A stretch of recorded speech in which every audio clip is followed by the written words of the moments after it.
and welcome to the Bridgewater-Raritan Council of School Associations Candidates Night for the Board of Education. I'm Brooke Pino. And I'm Sarah Nair. This year we have 7 candidates seeking election for 3 open Bridgewater positions for the Bridgewater-Raritan Board of Education. The candidates are Emily Calistri, Kim Fajardo, Lucy Lee, Jim Maloney, Catherine Maxwell, Deanna Nye, and Steve Singer. The format for tonight's forum will be as follows. Each candidate will be given 2 minutes for an opening statement which may include personal and professional background, reasons for seeking election, and what the candidate feels their role will be on the board.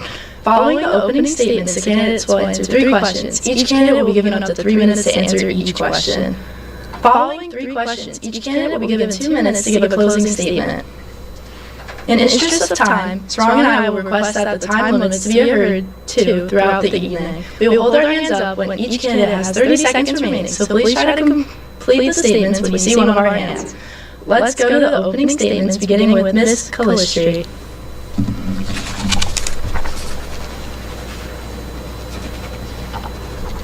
Hi. Good evening. My name is Emily Calistri, and I am running for re-election to the Bridgewater-Raritan Board of Education. I'm a proud mom of 2 wonderful boys, ages 8 and 11. My older son Thomas is in 5th grade at Hillside. My younger son Christopher is in 3rd grade at Crim.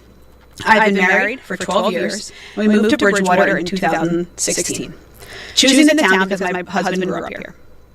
I grew up in Glen Ridge, New Jersey.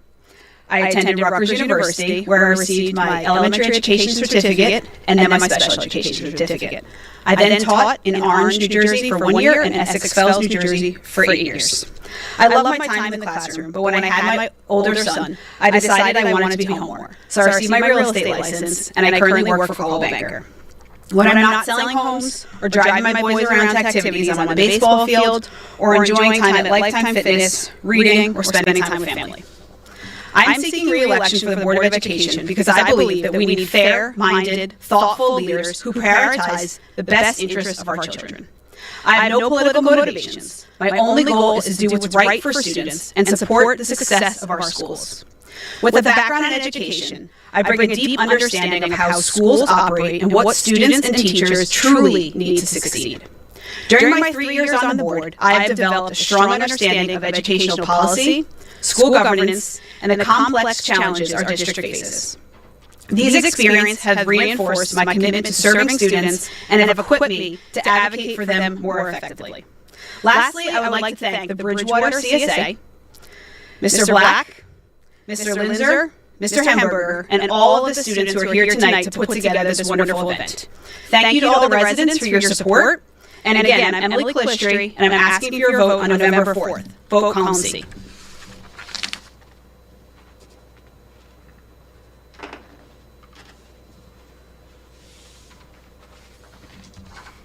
Good evening, Bridgewater. I'm Kim Fajardo, and I've lived in Bridgewater for the last 7 years with my husband and our 2 children, Noah, who's 14, and Lucia, who's 6. We also have a rambunctious Australian Shepherd, whose name is Odin, and he's 5. Prior to living in Bridgewater, my family has lived in Hillsborough, Montclair, Denellen, and briefly in Costa Rica. I grew up right next door in Hillsborough. I attended Fairleigh Dickinson University for my BS and my MBA. After graduation, I worked in IT for about 7 years before going back to FDU to get my MAT. After graduating with that, I became a teacher, and I taught in Hillsborough for about 5 years, both at the middle school and high school level. Currently, I'm back in IT, working at a pharmaceutical company as a portfolio director. Outside of work, I play kickball in the summer. I run at least 1 half marathon a year and some shorter races, and I can be persuaded to participate in a Spartan race or a High Rocks event. My role as part of the BOE is to use the same approach I did as a teacher. How is what I'm doing, saying, and implementing going to benefit the students of the district? I will use my ability to communicate and my desire to reach consensus to partner with the board members. I look forward to peeling back some of the layers on how the district communicates and see if there's areas of improvement. I want to ensure that the information that we have gets into the hands of the people that need it. And recently at the Board of Ed meeting at the end of September, with the conversations around a shared calendar to demonstrate the diversity of the community, I'd really love to dig into that and get one published. Thank you.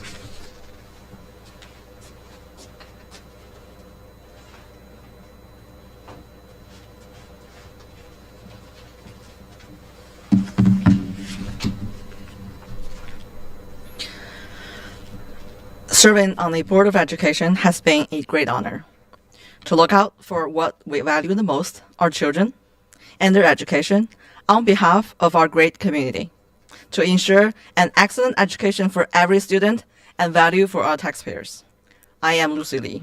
I am a current board member seeking re-election. Professionally, I am a PhD scientist, educator, and most importantly, mother of 3 children who are all attending our district schools. And I myself am daughter of a teacher. People often say, serving on the Board of Ed is a thankless job. Many of us here have been working hard at it. I extend my greatest appreciation to my board colleagues here in this room and candidates who aspire to join the rank and serve this important role. Thank you for stepping up, aspiring to serve, and sharing your ideas that I look forward to. I hope more talented and dedicated community members will be inspired to step up and serve this role in the future years to come. 大家好，我是李兰芳。很多人可能不知道，我的妈妈是老师，而且呢，我本科是北京师范大学物理教育专业的，所以我一直对教育充满热情。我今年竞选连任桥水镇的学委，谢谢支持。I'm seeking re-election because I care about education. I have a vision to provide a well-rounded, balanced, and excellent education for all students in a safe environment, to empower, respect, and partner with parents and families, and to equip students with resilience, skills, knowledge, and character, so that they're ready for the opportunities in the life directions of their choosing. I would like to continue to bring this vision to fruition, translating it into excellent education for every student and value for all taxpayers. Thank you.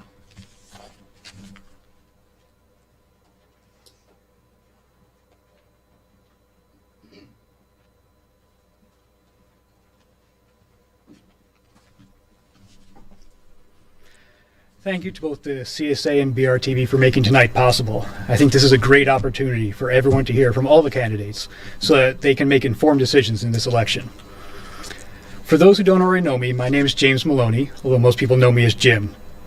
I've worked as a software engineer for more than 25 years and have 2 children, one who graduated from BRHS last year and another who is currently a sophomore. My wife and I chose to move our family to Bridgewater primarily because of the highly rated school system. Like you, my children's education has always been a priority for me, and I work hard to ensure they have everything they need for success, while also teaching them how to advocate for themselves. I've sat at the dining room table guiding them through difficult homework, reached out to teachers when they've struggled, and advocated for proper support in 504 and IEP meetings. I've been there for their successes too: academic and community service achievements, theater and choir performances, Lego robotics competitions, and graduations. I'm ready to bring the same dedication I have spent on my own family to ensure that the Bridgewater-Raritan School District continues to provide the best possible education for all of our students, while also ensuring that taxpayer money is being used responsibly.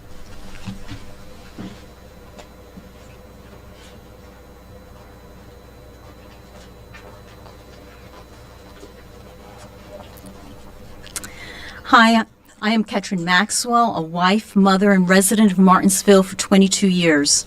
I am a first-generation immigrant. As a daughter of Cuban refugees who fled the Castro regime, the value of education was instilled in me at a very young age. Consequently, besides working in our small family business, I made the most of the educational opportunities that were available to me in this country. I love children and youth, and for this reason, I became a teacher and taught in primary and secondary school. Later, I earned a master's and doctoral degree in counseling psychology and taught at the college and graduate level. Soy Catherine Maxwell, esposa y madre y residente de Martinsville desde hace 22 años. Soy hija de refugiados cubanos que huyeron el régimen de Castro. El valor de la educación fue inculcado en mí desde pequeñita. Además de trabajar en el pequeño negocio de mis padres, yo aproveché al máximo las oportunidades educativas que me brindaron en este país. Me encantan los niños y jóvenes y por eso estudié maestría y enseñé en la escuela primaria y luego en la escuela secundaria. Y después estudié psicología y fui profesora de psicología en la universidad.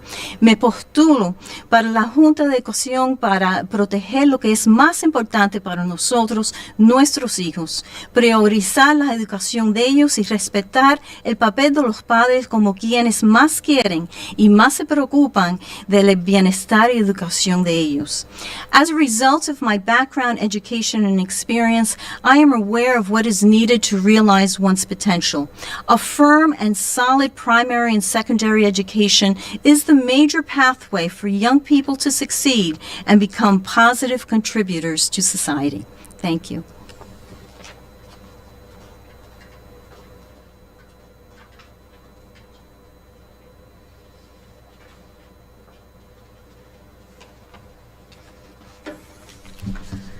Good evening. Thank you all to who made this night possible. I'm a mom of 3 children with disabilities, rare diseases, and complex medical needs. 2 of my children live with rare diseases and 1 lives with 2. I'm also a longtime education advocate and the president and co-founder of an educational nonprofit. My husband's family moved here in 1968. This community isn't just where we live, it's where we chose to raise our children in 2008. I'm running because I believe our schools should work for every child, not just those who fit neatly in a box. My advocacy didn't begin in a boardroom, it began at my kitchen table, fighting for my children and others like them. When that didn't come, I became a homeschool mom. This experience showed me how many families face the same and how our district can grow to be more inclusive and accommodating. I have real-world experience, lived every day. I've spent years advocating for families, navigating systems, and fighting for children who are often overlooked. I built solutions, led initiatives, and founded that nonprofit while raising children with complex needs. I've also worked alongside parents in New Jersey, advocating for virtual and innovative learning, because every child learns differently. This isn't theory, this is action. This is leadership you can see and measure. Hands-on, everyday experience that stands loud and tall when making decisions that impact students, families, teachers, and taxpayers. What drives me is simple: transparency, excellence, and accountability. Decisions that impact thousands of families should never be made behind closed doors. They should be made with public input, honesty, and integrity. I believe in protecting what makes this district strong: our students, parents, educators, and our community's passion for excellence, while ensuring that every student, regardless of need, feels seen, valued, and supported. Thank you.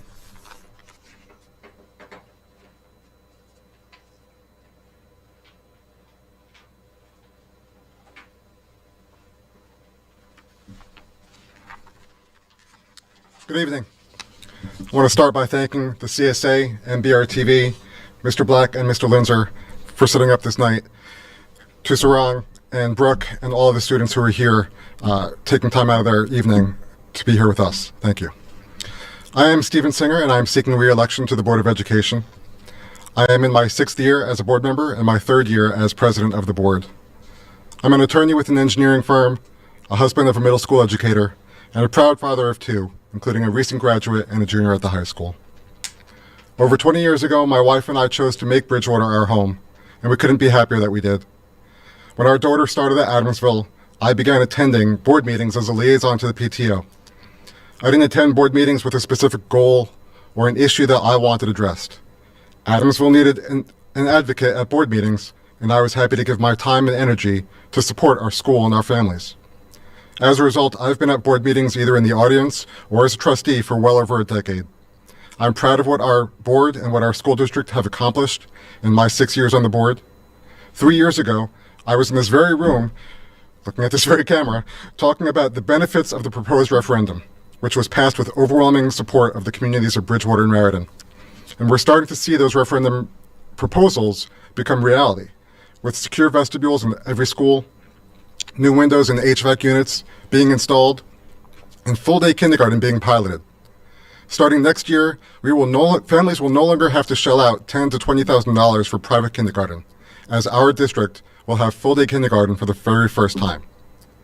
As an experienced board member, it is my priority to make sure that our schools have the supports necessary to make successful changes. It is important that the board maintains a high-level view and a steady hand, with eyes on the future of the district. I want to thank the Bridgewater community for giving me the opportunity to serve as a board member. I come to the board not to serve any particular agenda, but because I have the skill set and the mindset necessary to help every student in Bridgewater and Raritan achieve their full potential, and to keep Bridgewater-Raritan Regional School District among the very best in the state. Thank you, and vote for me in column B.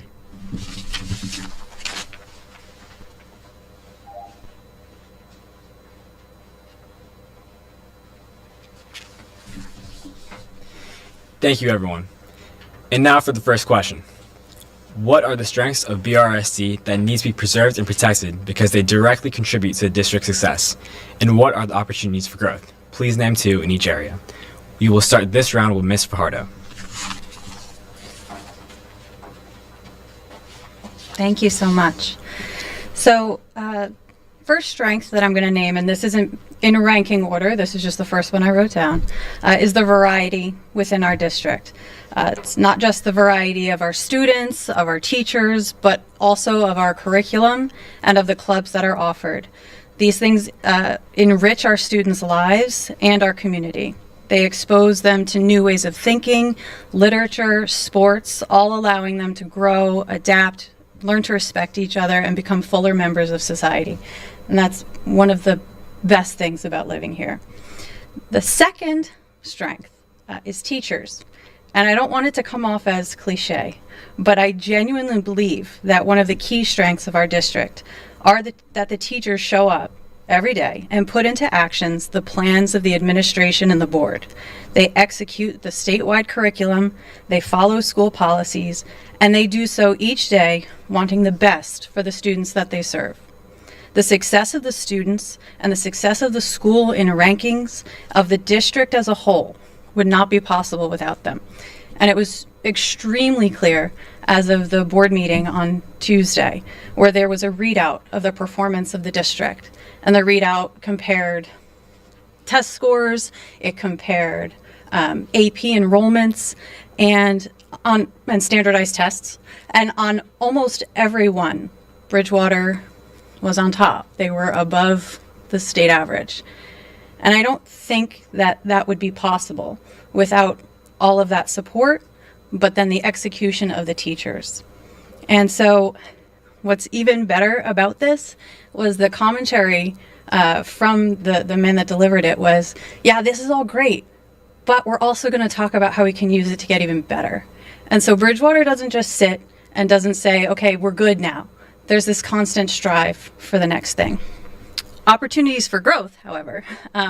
While we have amazing enrichment programs and like the dual enrollment program, I'd really be interested to look at how those programs are impacting the arts and at what level the arts are included. How can we include more for them?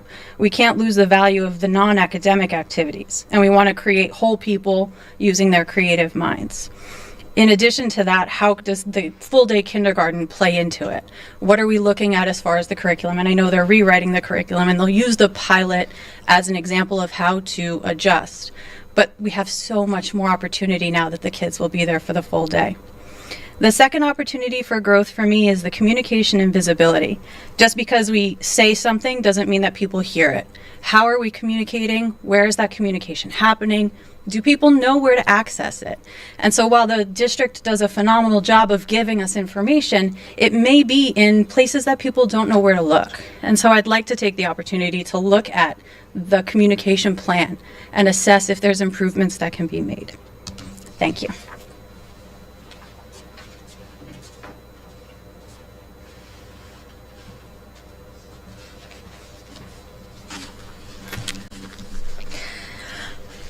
There are many areas of strength in our district, and to limit it to just two is difficult. So I will focus on the root enabling factors. One of our greatest strengths is our aspiring students and devoted teaching staff, who makes possible the excellent programs that we have and that are so well attended. Among these programs, I would like to highlight the outstanding art education our district provides, which ranks among the best in the state. Another important strength in the family is in the families of their diverse background and the community of different cultures who all support and value education. Ours is a community that understands the value of education and is willing to support it. A community that generously supported with time, talent, and resource to help one another grow and to help the children and young people develop into their full potential. The channels of communication and collaboration through which the parents and community's voice can be heard should be valued, preserved, and protected. As a board member, I have been responsive to these voices and will continue to do so. As for areas of growth, we can strengthen transparency and accountability by engaging families and community in decision-making process that has broad impact. Topics such as school start time, school security, and such needs to be worked out collaboratively with all stakeholders. Committees could be formed, and inputs could be sought. Town halls could be held to invite community participation, ensuring decisions are made with consideration of all who are impacted. We should also continue to drive towards excellence for every student by ensuring the high efficiency of core curriculum delivery and student achievement. When we have students in schools for 6 to 7 hours a day, what we teach them and how we develop them is truly the reason why we have a school system. We must improve proficiency rates in reading, math, and science so that all students can succeed beyond high school level. Currently, for 11th graders, reading proficiency is 61% and math proficiency is at 51%. In other words, only slightly more than half of the students are proficient in reading, and only about half are proficient in math. We should also enhance basic science education to better equip students as well. We must provide supports for all students, include those with diverse learning styles and needs, to help them achieve proficiency alongside their peers. Let's be clear. Bridgewater outperforms the state average. The numbers I mentioned is not the criticism for our district particularly, but with a long tradition of excellence in this very district, we can and must do better. Thank you.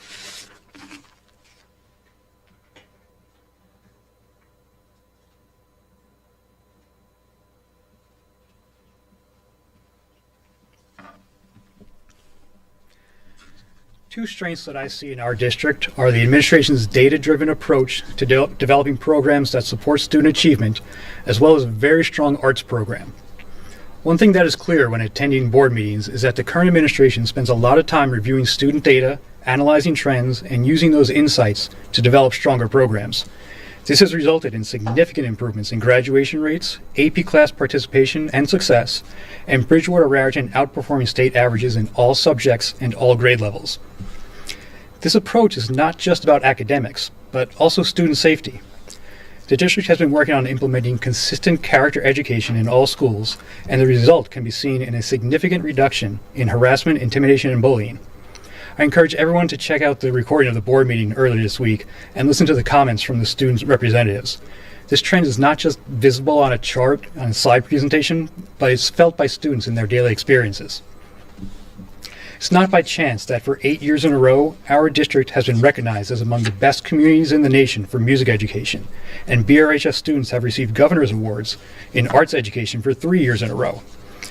I've seen a focus on building connections both among different areas of the performing and visual arts, as well as across grade levels, so that by the time a student reaches high school, they have had a steady, consistent journey in the arts.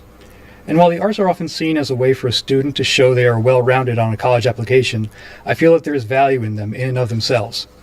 There's been incredible growth in both the number of students participating in the performing arts, as well as the quality of the talents they bring.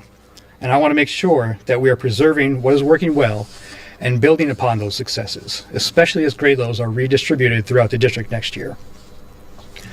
As far as opportunities for growth, I think there can be more effort put into addressing struggles students may have in STEM subjects, and also improving how the administration communicates not just to parents and community members, but with them.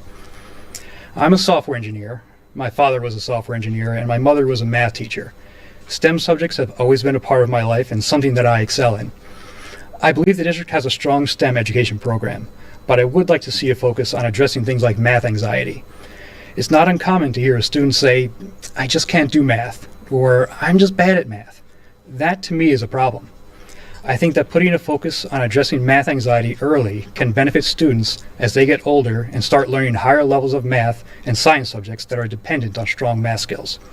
Not every student needs to excel in STEM, but as they are being taught the tools and skills, they should also be developing the confidence in their own abilities that will allow them to complete graduation requirements or pursue these subjects further if they wish. Regarding communication, this is something that came up in the district's strategic planning process last year. The need to not only communicate to the public, but proactively invite feedback in as well. Very often we forget to take the step back and ask questions like, "Is this working?" or "What are we overlooking?" So I think it is important that the board and administration find ways to proactively solicit that feedback. I know that there are efforts underway with parent organizations and the Council of Schools to create better communication. In tandem with that, I think that it's also important to get the Special Education Alliance running again, since it has not been functional for several years. Helping parents of students with disabilities get support and giving them the opportunity to communicate with the district where improvements can be made needs to be a priority.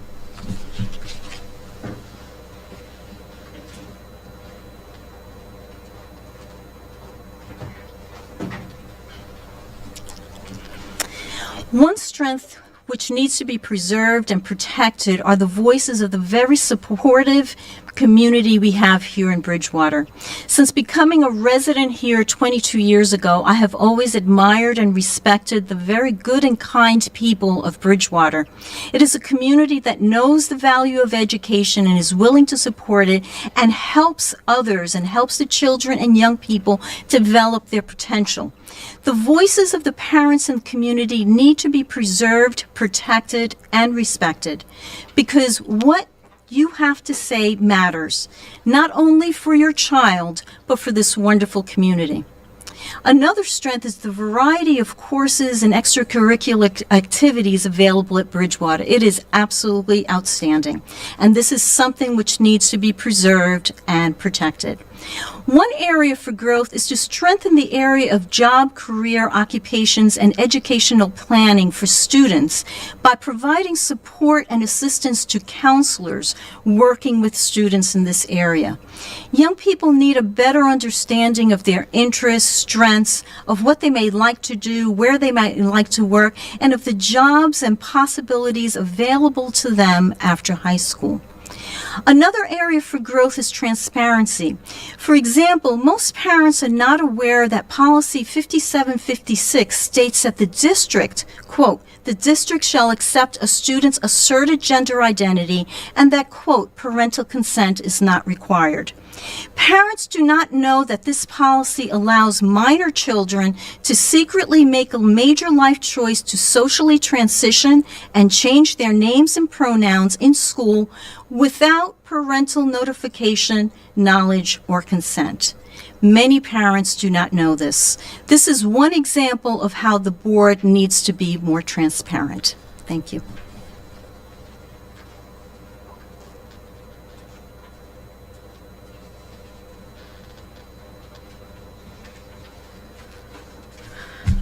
One of Bridgewater's greatest strengths is its commitment to high academic standards and with our dedicated educators who go above and beyond to help each student reach their full potential.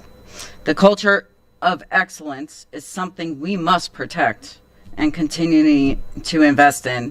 Our teachers and staff do go above and beyond. And protecting this culture of excellence is essential to the district and its ongoing success. The second is our community. It is so deeply engaged. Families actively participate and advocate and partner with our educators and all of our school staff and the administration to ensure that all students walk away with something extremely amazing from this town. Opportunities for growth. Expand inclusion and individualized learning. Ensure every student, including those with disabilities, unique learning needs, and including those that are medically complex, have access to an environment that allows them to thrive academically, socially, and emotionally. Not one child is the same, and the one-size-fits-all approach has to go in 2025. Second area for growth. Strengthen transparency and communication. Improve collaboration between administration, staff, and families so that decisions impacting students are made openly and with trust, fostering stronger, sustainable outcomes. Decisions should always be made with input from all stakeholders and residents.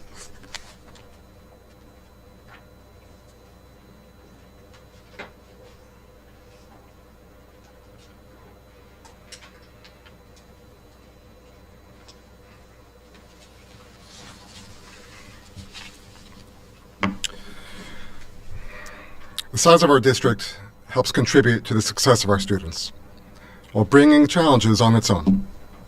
Because our schools house so many students and staff, the district is able to offer a wide range of programs to meet the needs of our students, whether in academics, athletics, the arts, or volunteering.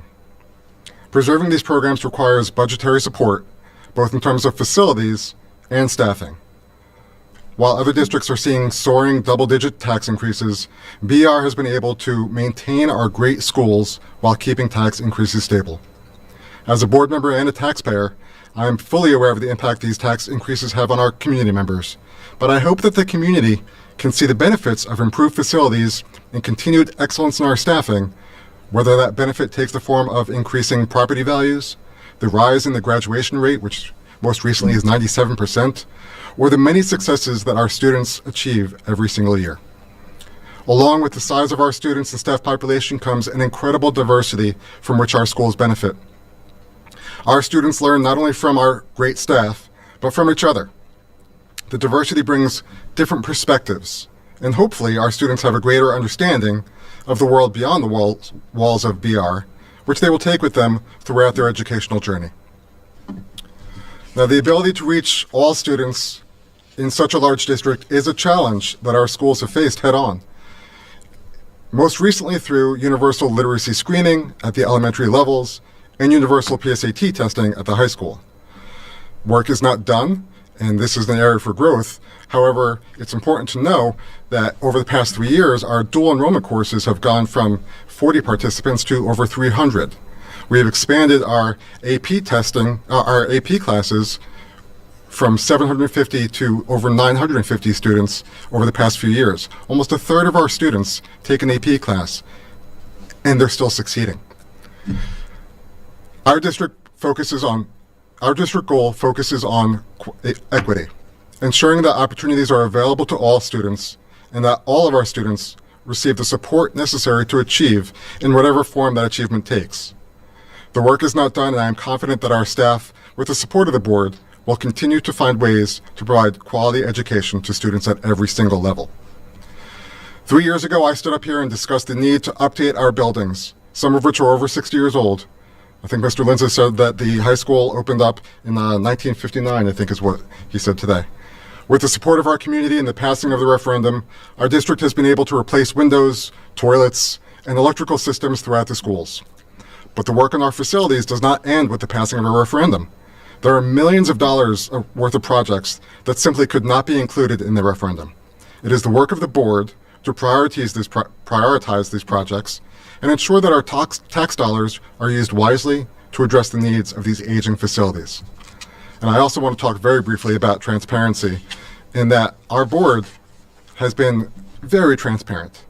During my time on the board, we have been openly broadcasting our meetings on YouTube, never shying away from openly discussing an issue or from just simply disagreeing with each other.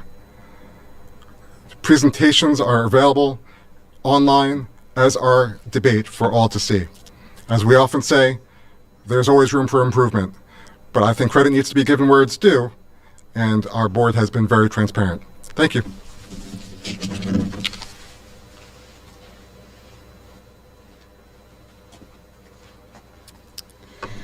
Bridgewater-Raritan School District has many strengths that should be preserved and protected. One of the most important in the district is our commitment to hiring exceptional, dedicated faculty, an essential factor to maintaining our status as a high-achieving district. I'm not sure that everyone knows, but Bridgewater-Raritan High School has made a major leap. Now number 35 in New Jersey and 569 nationwide. It is important that we continue to hire exceptional faculty in order to remain a high-achieving district. Another key strength is the wide range of clubs, activities, programs, which help support our students not only academically, but also through enriching extracurricular activities that meet the needs and interests of many students. But there are areas of growth. Special education is a critical opportunity for growth in our district. As a former special education teacher, I've seen the system from the inside, its strengths, its limitations, the toll it takes on families when their children's needs are treated as secondary to budget constraints or logistical challenges. While we have many dedicated educators and staff working hard with our students, I believe we can do more, and I believe we can do better. There is a real opportunity to rethink how we approach special education by having strong collaboration with families, more professional development, and a district-wide culture that sees inclusion as a shared responsibility. My own understanding continues to evolve. Serving on the board has deepened my awareness of the systematic barriers families face and how often advocacy falls on their shoulders. I see this as a clear area of growth, not just for servicing or staffing, but how we listen, respond, and lead. Another key area of growth is school security. Every student and staff deserves to feel safe when they enter our schools. And that safety starts the moment a child walks into our doors. While we must take steps to improve security, and we have taken many, our security has changed a lot since I've been on the board, but we can do more.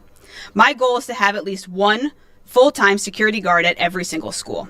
I want parents to feel confident and comfortable when they send us their babies, that they can trust us with their kids.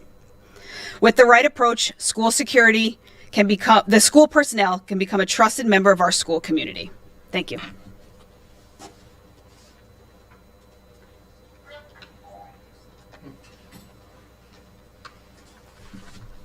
Thank you, everyone. And now for the second question. Do you support shifting high school start times and elementary start times? And how would you address the challenges this creates for families and the district? We will start this round with Dr. Lee.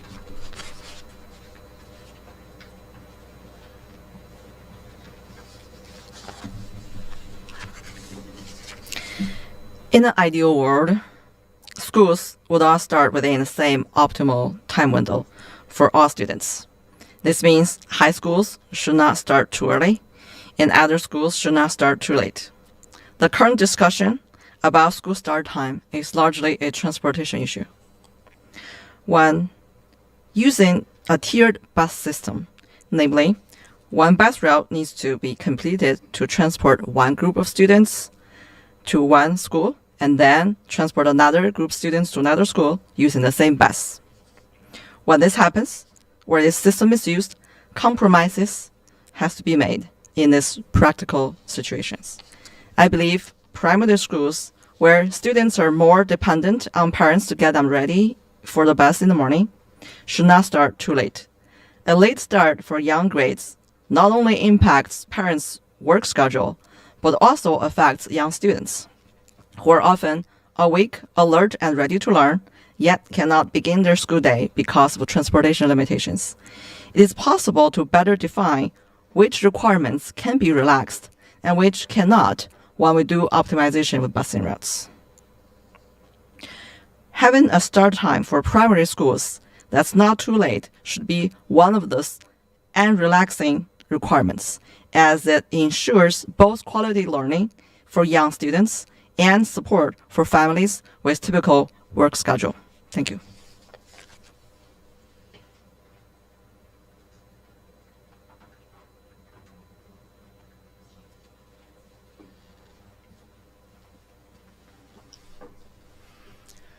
I think the first thing to recognize is that the decision about shifting start times and reworking transportation routes is an operational decision, not a policy one, and therefore is the administration's decision to make, not the board's. That said, part of the reason for changing start times is because of the switch to full-day kindergarten and the subsequent grade level redistribution, practically making it necessary to start from a clean slate with transportation routes. Since transportation costs have been one of the biggest strains on the district's budget in recent years, this is an opportunity to optimize routes for more efficiency. And with a cost of $100,000 to $130,000 per bus, that can be significant. Ultimately, I think these cost benefits will be a big help with budget planning, and later start times at the high school will lead to greater academic and athletic achievements for students and contribute to improved health and wellness for students, teachers, and staff. I do realize that there are concerns, not only from families, but teachers and staff, about how these changes will affect schedules for sports and other after-school activities, as well as the need for before and after care, depending on what the administration decides. As a candidate, I have made an effort to reach out to parents and employees in the district and listen to their concerns. Regardless of what decision the administration makes, if I am elected, I will work to advocate for the needs of everyone in the community and ensure the least amount of disruption as the plans for next year are being implemented.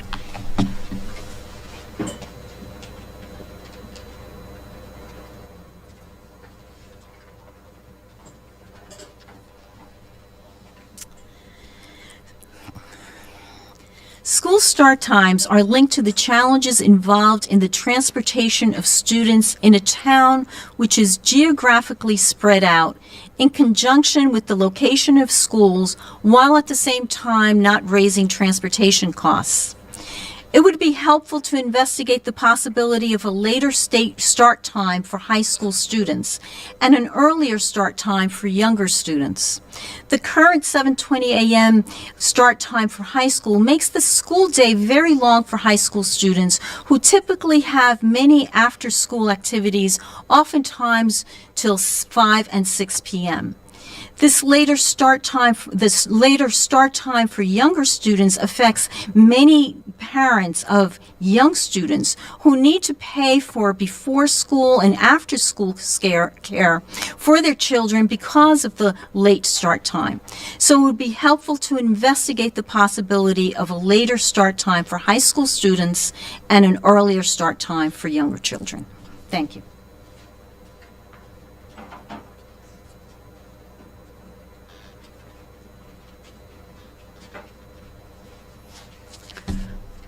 I support later start times for high school students, and I believe students should have a justifiable voice in the discussion. However, this should not be treated as an administrative decision, yet that is exactly what is happening. A change that impacts thousands of families, teachers, transportation routes, and children's childcare routines is being treated as an operational issue when it is actually a major policy decision. This is a policy decision because it affects students' family schedules, staff, transportation, the district's budget, and taxpayers. All issues with district-wide implications and long-term significance Decisions like this should require board oversight, public input, and formal approval, not just administrative implementation.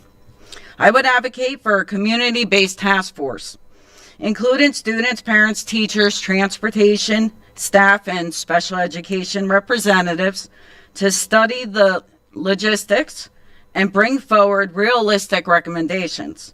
The goal is simple: make changes with families, not to families, balancing student wellness with practical, community-driven solutions. Again, this is a major policy issue and should be treated as such.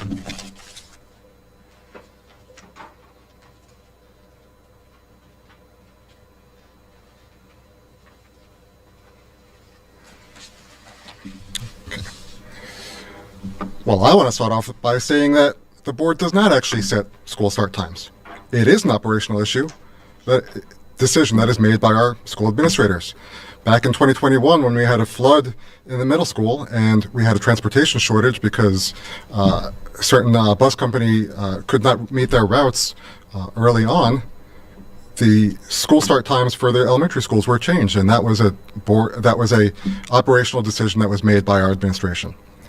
School ethics require that the board can't actually administer the schools. We have to make sure that they're running well. And to do that, we do what the board does, which is engage in transportation studies. We've been talking about school start times actually for at least 6 years at this point, and this is the second time that we've had a transportation study on this. But regardless, I fully support the change in high school start times, and I said so at our September 9th board meeting, which is available online. I support the shifting of high school start times, but I understand the impact that will have on other families, as it will change other school start times. But the decision to start school at 7:20 at the high school wasn't based on the curricular need or the sleep cycle of teenagers. It was done to address transportation issues. What the board can do is make sure that the various concerns that come from families the board can make sure that the various concerns that come from families are heard and taken into consideration by the district administration, and that they come up with the ideas to solve those problems. One idea that has been bandied about recently is opening up the elementary schools earlier before school so that parents can drop off, kids will have their children supervised by district staff, and they can eat breakfast there and be with their friends beforehand. I fully support this. I also support before care for our students, having gone through that myself. Thank you all.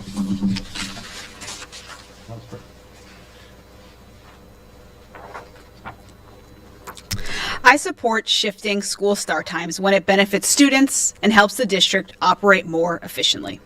I understand this is a complex issue. Transporting thousands of students each day means we can't have all of our schools start at the same time, even though that would be easier for many families. Balancing transportation logistics with the needs of different age groups is a real challenge, but our responsibility is to make a decision that serves the greatest number of students, while being mindful of how these decisions will impact families. From a financial perspective, changing school start times will also make us more efficient. With declining enrollment, we have an opportunity to reduce the number of buses on the road, which will help cut costs. I recognize that any shift in times will require adjustment and may create new challenges for many families. That's why it's important to offer meaningful support, like before care and after care, and late buses, which I strongly support, especially for student athletes and working parents. That said, it is important to be clear. The decision to shift school start times ultimately lies with the administration, not the Board of Education. As a board member, my role is to ask questions, ensure the decision-making process is transparent, and advocate for support that helps families navigate these changes.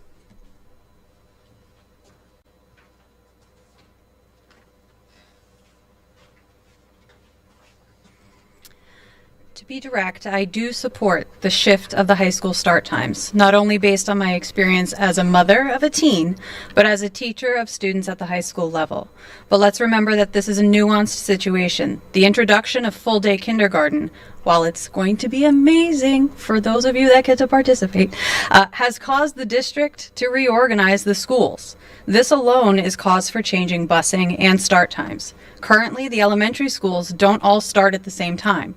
Adamsville, Bradley Gardens, JFK, and Van Holten are starting almost at 9 a.m., while the others don't start until around 8:30. Yes, this needs to be fixed. And in a district of our size, it's impossible to have all schools starting at 9 a.m. It would cost 3 times as much as it does now. Not possible. So yes, the district needed to look at rerouting buses, adjusting start times, and making changes. Deciding which schools should start earliest and latest is based on the population and size of those schools, not just age, not just sleep needs, not just where they live in the district. So the district did the best thing. They hired a firm with the expertise to analyze and evaluate and recommend what the school should do for busing times. Is what they proposed perfect? No. And the district knows that. They heard this at the Board of Ed meetings, and they've heard the feedback. And what I heard at the board meeting on September 30th was that there was a request for the firm to reevaluate bringing the time of the elementary school closer to 9 a.m. And I'm looking forward to seeing that when it's published. But I'm not going to pretend that the changes won't create challenges. And I'm not going to say that people will just figure it out, because that's very flippant. What I am going to say is that the administration and the board have already started talking about options to move it to help. And a couple were mentioned here. Moving some start times closer to 9. Opening the schools with supervision, different from before care. And I'm sure there will be more. Once the decision by the administration has been made on the school start times, then we can have productive conversations about what can be done to help those schools that need help with those times. And I look forward to being a part of those conversations in January.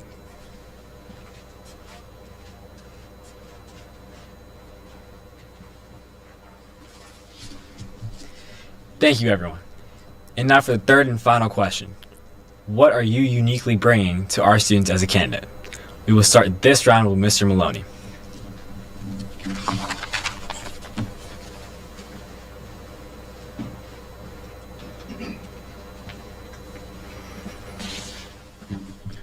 So, one thing to know about me is that I love digging into data and doing research in order to make informed decisions.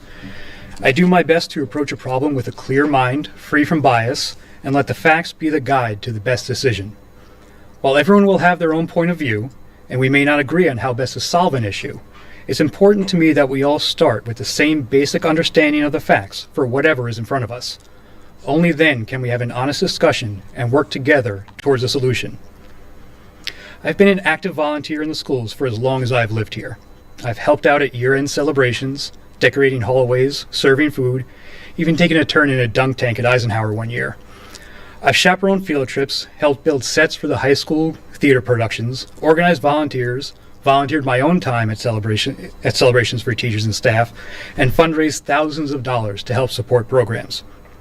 As a result of this, I have helped to build strong connections with parents, students, teachers, administrators, and even some current board members. This collaborative approach, with connections to everyone involved in making decisions, as well as those affected by them, I feel would be an asset to the board, to the students in our district, to parents, and to the taxpayers.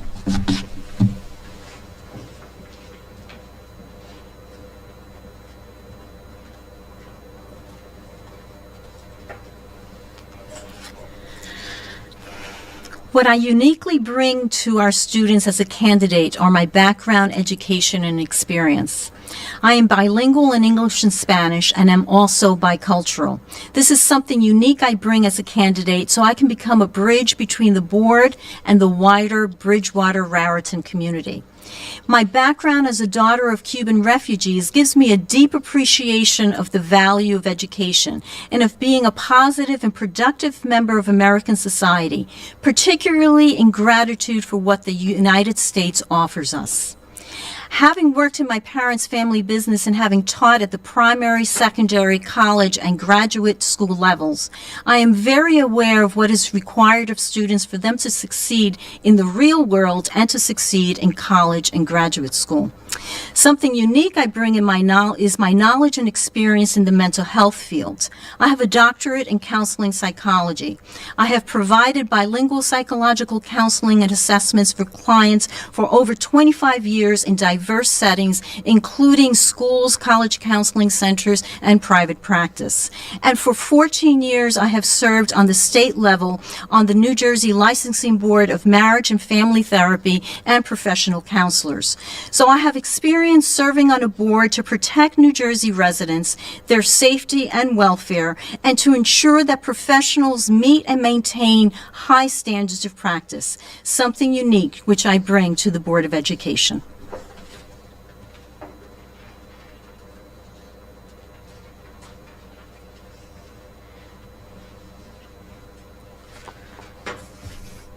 I bring a unique perspective as both a parent and an education advocate. As a parent of children with different needs, I know firsthand how decisions at school affect students, not just in the classroom, but at home in their daily lives. I've experienced those exact challenges that families still face, and I'm committed to making sure those voices are finally heard. I also bring years of advocacy experience working to ensure that all children, regardless of learning style or ability or who they are, have access to education that they deserve. This experience has taught me how decisions on policy, staffing, and resources directly impact students, families, and teachers, and it gives me the insight to propose practical, effective solutions. I bring transparency, empathy, and accountability to everything I do on a daily basis. I believe every child deserves to be seen, heard, and supported.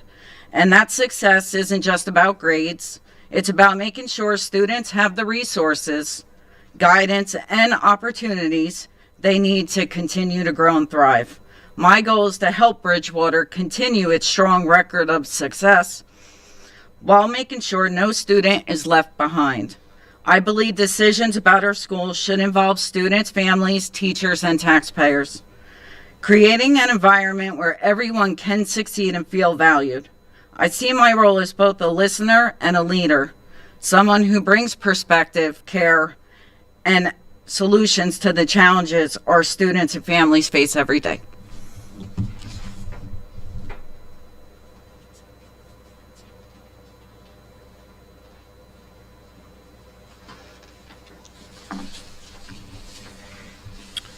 What sets me apart from the other candidates is my experience as a member of the Board of Education.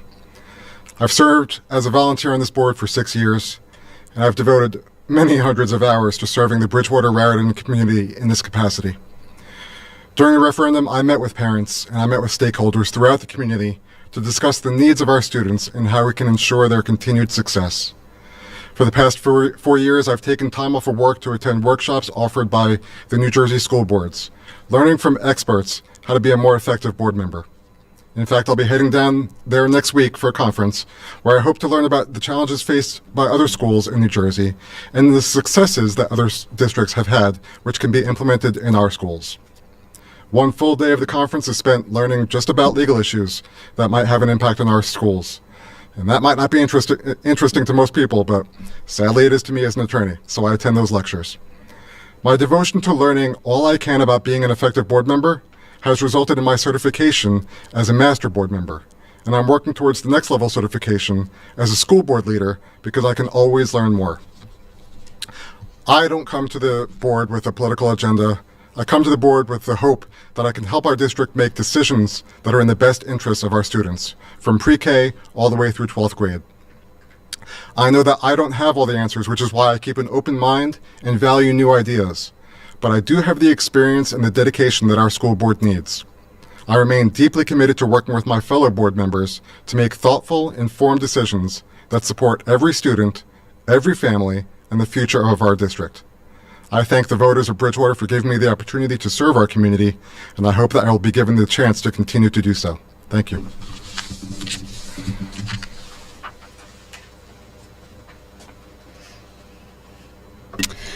I am bringing the ability to listen openly and build common ground, even with those who see things differently. At a time when many struggle to hear differing perspectives, I believe thoughtful listening is essential to making informed, rational decisions. Our shared goal should always be the success of our students, and achieving that requires collaboration and mutual respect.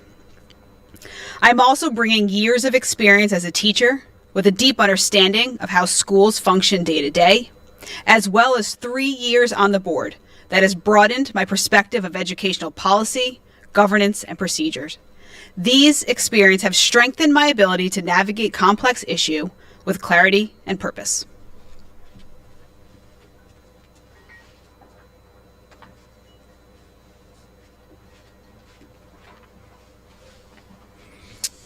I'm also going to say that what makes me unique is having been in the classroom with students. But it is something. So at both the middle school and high school level, I've taught kids. I don't just have my own children as a model for what these children are like. And I think that's something that can be lost on some adults who haven't been in that situation. The act of being a teacher or a member of the community involved in children's clubs and organizations, you start to realize that while your children are special, each child has that same level of special. And it's not about what you're doing for your kids. It's about what you're doing for kids. And I was recently reminded of a student I once taught. A person and I were talking, and they realized that there was a chance that I taught their niece during my time when I was in Hillsborough. And they eventually shared a picture of her with me. And I knew right away, and I knew her. But not just her name and not just her face. I knew her. I knew what she was like. I knew how she learned. I knew what made her enjoy one topic over another. I can see where she sat, and I taught her for 2 years, so in 2 different classrooms where she sat. I can see how her brows came together when she had a question, and she would sit and she would just think about it, and her lips would purse. I can see the silent laugh she would have when she uncovered a subtle meaning of a text that we were reading. Her smile and how bright it would be when she enjoyed the challenge of an assignment. And I started to get emotional, like I might be now, because this student was special. She lit up when she smiled. And to have that connection with who she is today, it was beautiful. And I sometimes wonder if parents really understand how much their children mean to teachers. For me, I taught her for 55 minutes a day for 180 days. And over the course of a lifetime, that doesn't seem like much. But clearly her smile has stayed with me since I saw her 8 years ago. So being a member of the board, you have to remember that each child is special. Each child has unique needs. Our job on the board is to be the voice of all students, not just some and not just ours. So yes, I will bring my technology background, my project management brain, my ability to go off track only for a short period of time and bring it right back to topic. I ensure that conclusions are made and consensus is reached. But what am I really bringing? Empathy, care, trust, honesty, and the desire to see kids light up.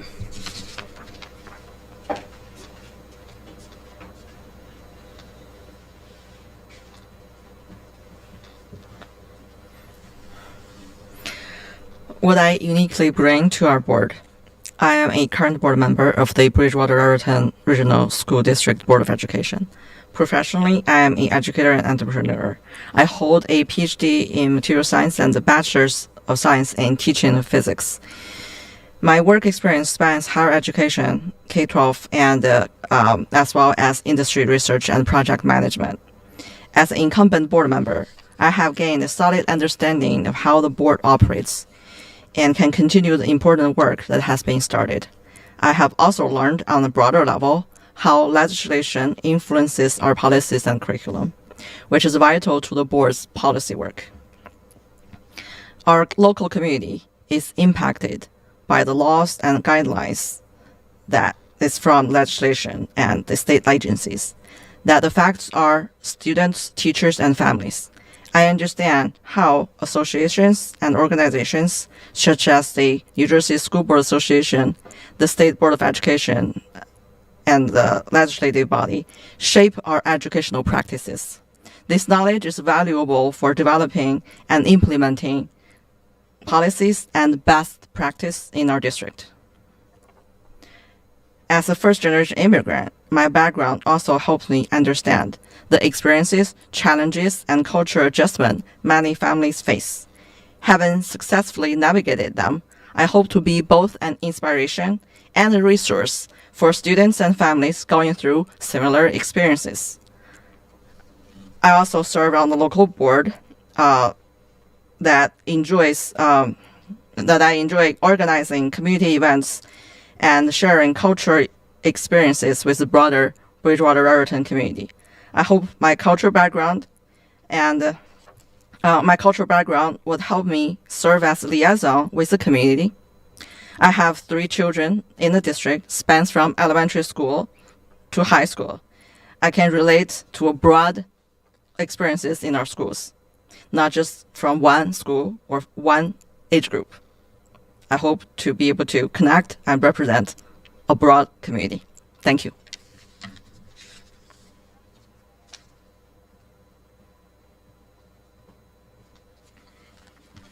Thank you, everyone. And now for our closing statements for this evening. We will begin with Dr. Maxwell.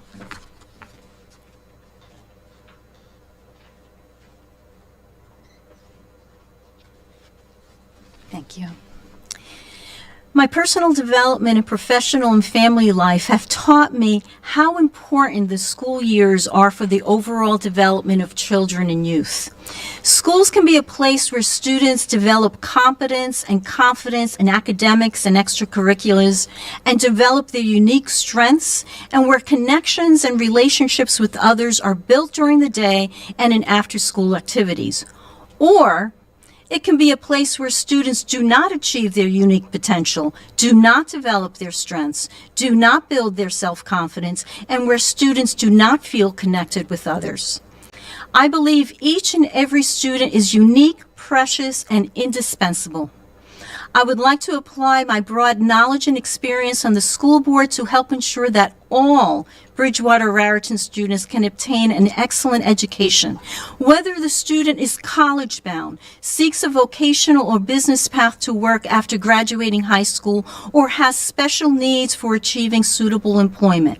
And that the school is a place where students can build relationships and feel connected with others. In appreciation of the indispensable role that parents play in the lives of their children, I also wish to apply my knowledge and experience to help ensure that parents are respected and honored as the principal decision makers in their child's education, development, and overall well-being. I am very impressed with both of my running mates, Dr. Lucy Lee and Deanna Nye. Both are outstanding women and mothers and professionals who are knowledgeable and responsive to the voices of families and communities. I believe our combined attributes will bring beneficial contributions to the Board of Education. Please support Lee, Maxwell, and Nye for Board of Education and vote for all 3 of us in column D. Thank you.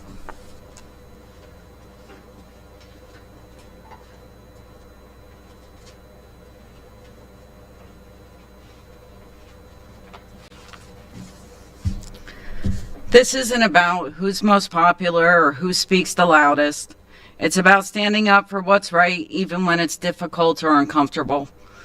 I'm not running to win a title. I'm running because as a parent of children with different needs and someone who has spent years advocating for families, I know firsthand how decisions at school affect students, parents, teachers, and even the taxpayers.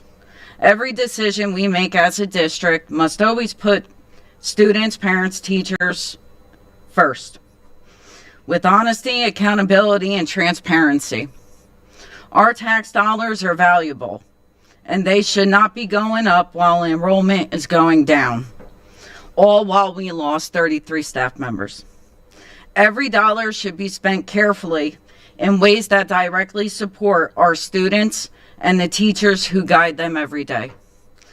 I will never be afraid to ask the tough questions or challenge decisions that don't serve our kids, our families, teachers, and our community. Students, parents, teachers, and taxpayers deserve to be heard. Students deserve leaders who truly listen, and that is not negotiable.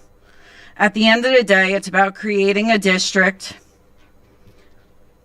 where every child feels seen, supported, and valued, where every parent and teacher feels respected, and where every voice matters.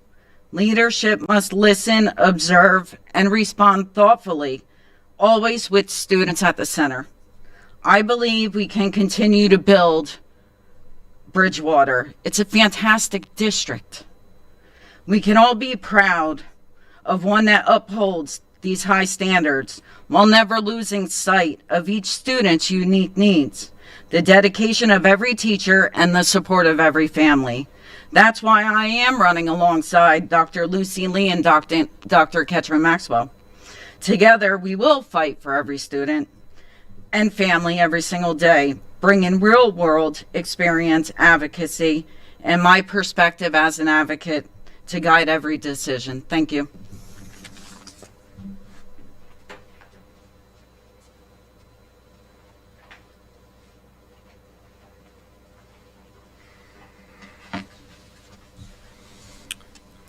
As a board member, I often have the pleasure of attending different school events and witnessing firsthand the accomplishments of our students.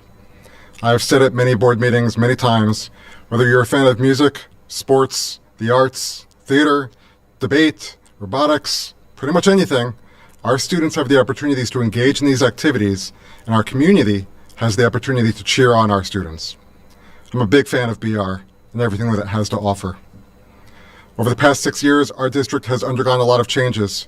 Our athletics facilities at the high school have undergone a facelift, as has our auditorium. Our classrooms will soon be air-conditioned to provide our students a better academic experience, and our schools now have secure vestibules. More changes on the horizon with full-day kindergarten and the movement of the 4th and the 6th grades to schools more fully aligned with their curriculum. These are once-in-a-generation level changes. These are exciting times to be in BR, and they might be trying times, requiring patience as well as faith in our staff.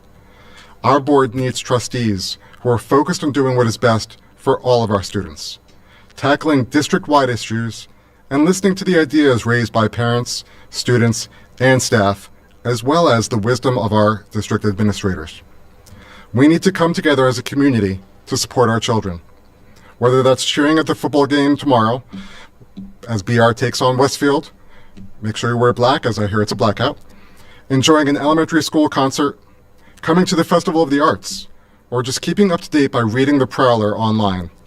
We are BR, and I'm grateful to have the opportunity to serve this great BR community. Thank you.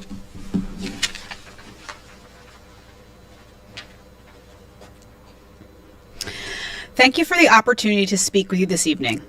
As a parent, educator, and active member of the Bridgewater-Raritan community, I am deeply committed to the success and well-being of all students in our district. I believe that preserving the strengths will make our schools exceptional, while also listening, learning, and working collaboratively to ensure every student has the tools and support they need to thrive. If elected, I will continue to serve this community with integrity and independent judgment. I'm an independent thinker. I may not be the most outspoken at public Board of Education meetings, but I am always listening and learning.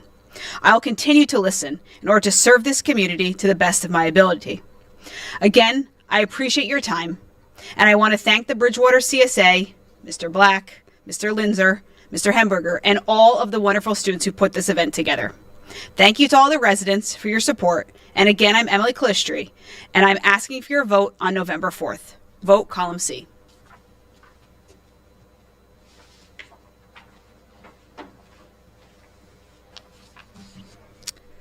A lot of questions for the candidates throughout this process mentioned their acts of service that the candidates have done. And I felt a little down on myself for not having this exhaustive list of things. And so people may wonder why I'm running now. Why am I interested in the Board of Education? And for me, it's a little complicated, but I'll try to explain. It's only recently, over the last couple of years, that I've truly found a sense of community in Bridgewater that I never had before. And this community has shown me a multitude of ways to give back, to participate, to grow, and to be a part of something. And through this growth has come the realization that I do have a lot to offer, both professionally and personally. I am an excellent candidate for the Board of Education. Prior to deciding to run, I've always watched the streamings of the meeting, so thank you for those. And since deciding to run, I've attended every meeting in person. I attended the NJSBA info sessions, and I've been doing my research, and I will not be starting from zero in January. I've been starting now, planning and participating. Professionally, I manage multi-million-dollar budgets annually on my own. I execute executive-level initiatives constantly. I work across the organization with various people with competing priorities, and I do so seamlessly. And I have worked in the classroom, but during that time, I did not only teach English. I served on the principal's advisory and the superintendent's advisory. Both were requested of me within my first year as a teacher. I was identified early on for my level of professionalism, my ability to connect to my peers, my vision and insight, and the value that I was able to bring, having come from the private sector prior to becoming a teacher. I am reliable, and I achieve what I set out to do. But personally, the realization of why to run for Board of Education is that the board really matters. That New Jerseyans take pride in education, and that I can again have the ability to make kids light up, all through being elected by your community. And I can't think of a higher honor. And mostly what sealed the deal for my running was when I was talking to my son about it, and I explained why I was interested and what the role is, and I asked him if he would mind. And I explained some of the issues facing the district and how I might help solve them. And we talked about how those issues actually don't apply to him or his sister, but they apply to someone, and so it's worth fixing. And so when I asked him if it was okay, he said, I have a super cool mom who wants to do super cool things. So I kind of had to at that point. So, thank you to the students and the advisors for this night. You'll find me at the end of the ballot in column E, and I'm Kim Fajardo. Thank you.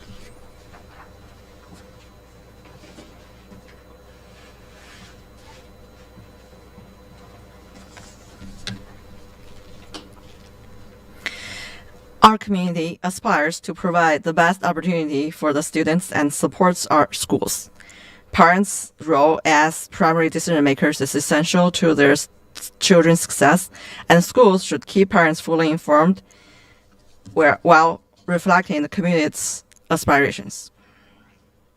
I have been a consistent voice for students' achievement, educational excellence for all, responsible spending, and enriching students' experiences using a common sense, data-driven, evidence-based approach while listening to families. I look forward to a board with supportive leadership and constructive collaboration. I have been working collaboratively with our board, a recent example being advancing a resolution to enhance STEM education at the state level at the Delegate Assembly. I have been joined in this campaign and seeing the spirit of collaboration through this campaign. I'm joined by Dr. Katrin Maxwell and Ms. Diana Nye. Dr. Maxwell is a highly respected scholar in her professional field of counseling psychology, and I believe she will bring valuable knowledge and insight in our board to benefit the students in that way. Ms. Diana Nye, with her experience in special education and supporting students with complex needs, will help ensure all students are valued, supported, and seen. I envision a board that, with addition of these areas of expertise and of advocacy, brings together unique strengths and perspectives, working independently yet collaboratively, to serve every student in the district. These combined experiences with this team cover a broad and diverse spectrum that reflects the needs of our students. Together, we share a vision of excellent education for every student and value for all taxpayers. This November, vote column D. Lee, Maxwell, and Nye. Thank you.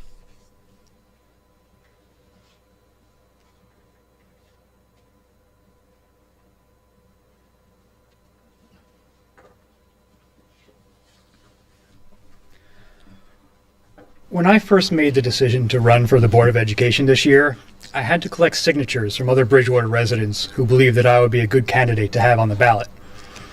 And on the last page of that form, there's a line to include a slogan that would be printed underneath my name on the ballot. And it said, "Must not exceed 3 words." I thought to myself, how can I sum up everything that I want to say in just 3 words? I thought about it and conferred with friends for their opinion, and they had opinions. But ultimately, I settled on trust in education. To me, it's not about blind trust, where we just accept whatever is in front of us without question. It is about earned trust.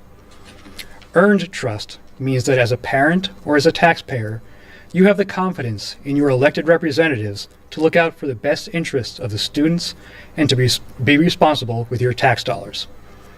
Earned trust comes from open and honest communication, constructive feedback, consistency, and reliability. As a parent, you want to trust that when you send your child to school in the morning, they will come home happy and safe with new knowledge to share. A student walking through the doors needs to trust that they are walking into a supportive environment where they can be among friends and focus on their education without distraction. Teachers and staff members should trust that they will have the resources and support needed to do their jobs effectively. And taxpayers want to trust that their money is being spent wisely, without waste, and without straining their own budgets at home. That is why I believe trust in education is important. And if I have earned your trust, then please vote for James Maloney in column A on your ballot. Thank you.